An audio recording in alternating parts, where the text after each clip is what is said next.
আওয়ামী লীগকে নির্বাচনে আসতে বাধা দেওয়া হচ্ছে না বলে মন্তব্য করেছেন নির্বাচন সংস্কার কমিশনের প্রধান ডক্টর বদিউল আলম মজুমদার।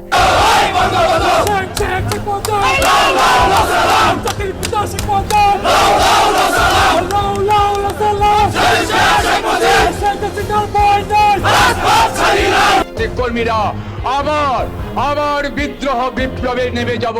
তোমার নতুন স্বাধীনতার পাছায় লাথি মারি।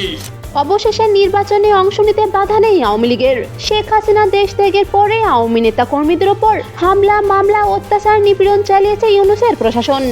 এমনকি দলকে নিষিদ্ধ করে নির্বাচনে অংশ নিতে বাধা দিয়েছে, যার প্রেক্ষিতে ইউনূসের বিরুদ্ধে পদক্ষেপ গ্রহণ করেছে জাতিসংঘ।